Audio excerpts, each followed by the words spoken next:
Manhã Cidade Política. Oferecimento Sismuc Regional, Senhor Braga Barbearia e blog do Mário Flávio, a política de A a Z.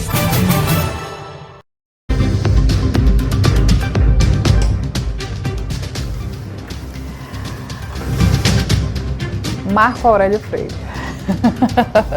Marco Aurélio Freire está chegando com o que foi destaque essa semana nos bastidores da política. Vai, professor! Bom Deus, ouvido da Rádio Cidade. Como todo sábado, nós chegamos por aqui para tratarmos de política. E olha que essa semana teve de tudo, desde o nível internacional até o nível local. No comecinho da semana, Estados Unidos e Colômbia entraram em um certo conflito diplomático. Isso porque os colombianos, a partir de seu presidente, o Gustavo Petro, não estavam querendo aceitar os aviões com os deportados do governo Trump lá dos Estados Unidos. Bem, na hora que os aviões começaram a voltar, Trump anunciou retaliações ao governo da Colômbia. Incluíam, por exemplo, taxação dos produtos colombianos. A Colômbia sempre exporta muito petróleo cru, mas também café, e recebe muito produto industrializado. Também, entre outras medidas, anunciaram que não ia haver visto para colombianos, que qualquer pessoa do governo colombiano não conseguiria entrar nos Estados Unidos também, ou seja, veto, enfim, uma série de medidas. Mas aí o Gustavo Petro respondeu algumas dessas discussões, mas acabaram chegando num acordo diplomático e a Colômbia começou a aceitar de volta os aviões, e aí acalmou um pouco os ânimos. Agora, essa é uma medida que gerou uma controvérsia tão grande que na CELAC, que é a Comunidade dos Estados Latino-Americanos e Caribenhos, foi feita uma reunião para tratar dessas novas medidas do governo americano. Bem, a situação está criando um mal-estar entre o governo dos Estados Unidos e vários governos latino-americanos também. E falando nisso, o Trump também prometeu acionar medidas e taxação de produtos do México e do Canadá, o seu vizinho ao sul e o seu vizinho ao norte.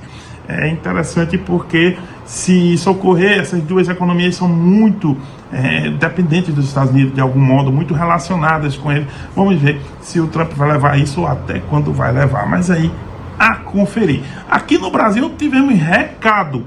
Olha, o recado foi dado pelo Gilberto Kassab, que é secretário de governo em relações institucionais do Estado de São Paulo, mas ele também é presidente nacional do PSD, um partido importante na conjuntura política e o campeão de votos para as prefeituras em número de prefeitos.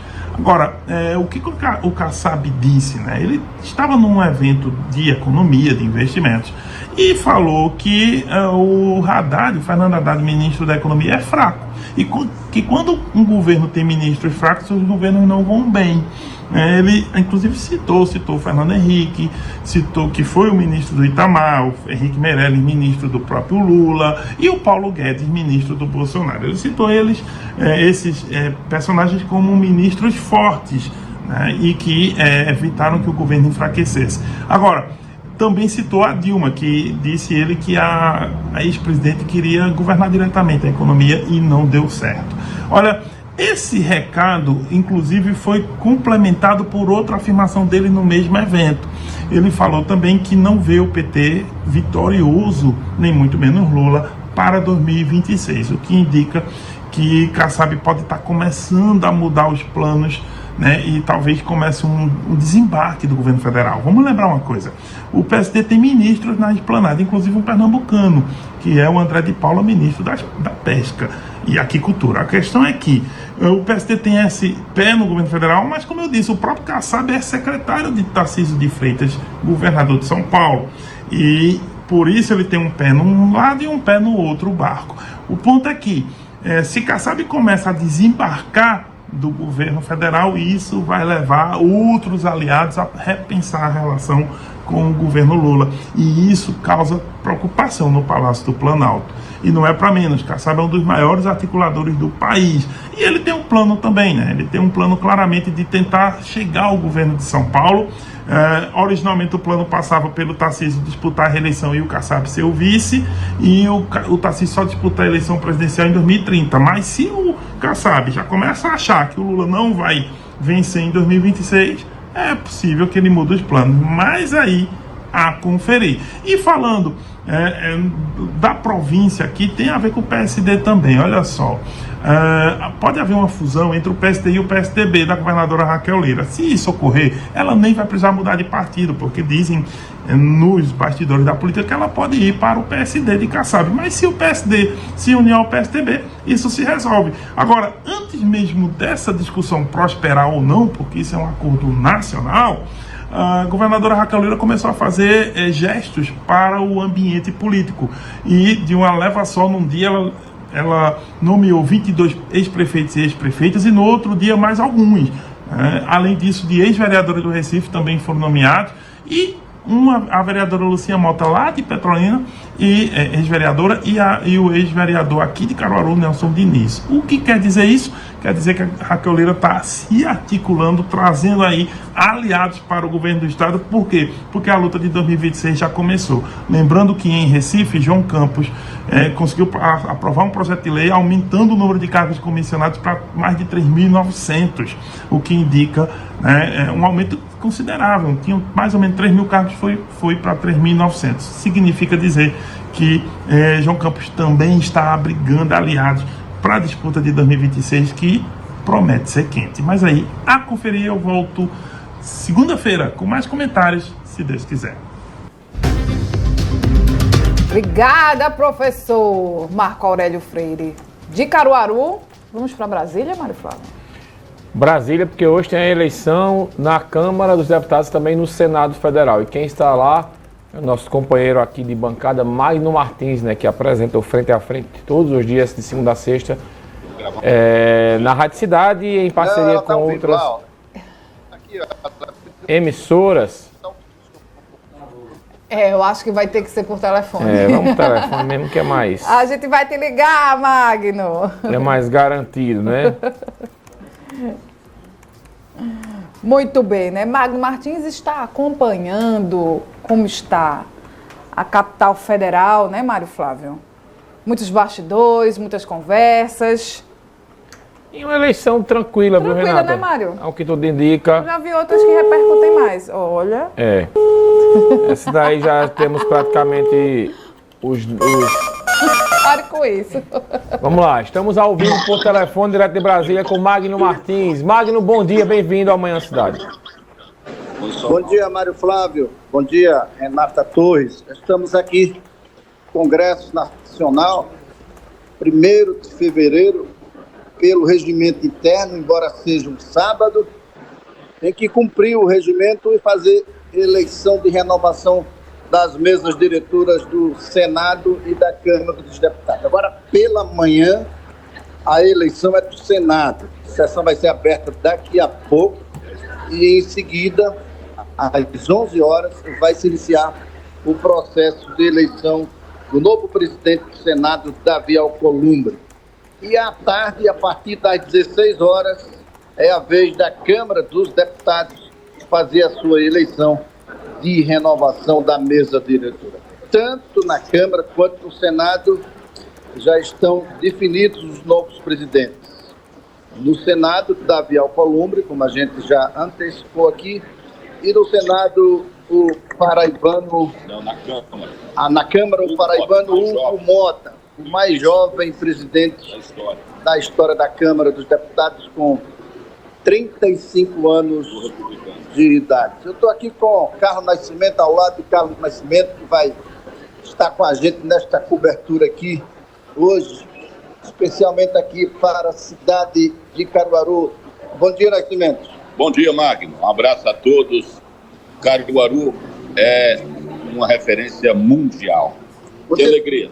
Você foi chegando e dizendo logo que tem novidades lá no ressurgimento do PSDB. O que é isso, Nascimento? Olha, acaba de sair essa informação. Há uma fusão em caminho com o Kassab, o partido do Kassab, e o PSDB do Marconi Pereira e Aécio Neves. Só que a novidade aqui no Senado é o ressurgimento do PSDB.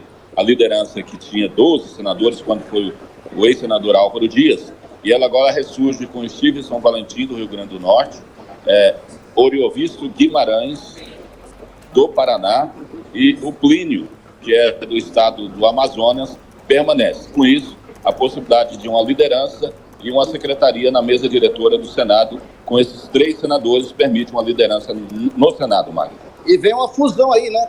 PSDB com PSD. Exatamente. Por que essas críticas do Kassab ao ministro da Fazenda? É porque o Gilberto Kassab é muito habilidoso, é um político nato, ele quer mais espaço. E ele quer até remanejar o ministro da Pesca e pede mais um ministério. Tem 3, quer 4. Vamos ver como é que vai ficar esse desenho. Essa reforma, depois da eleição, ela sai até 5 de março. Muito bem, Mário Flávio, Renata. Ô, Magno. Pergunta daí. Ô, Magno. Flávio. 2 perguntas. A primeira eu queria falar sobre a eleição diretamente. Como é que esse paraibano, né, vai conseguir essa articulação para virar o presidente da Câmara, Hugo Mota? E a segunda é como ficam os deputados, as bancadas de Pernambuco nessas composições, tanto da Câmara quanto do Senado.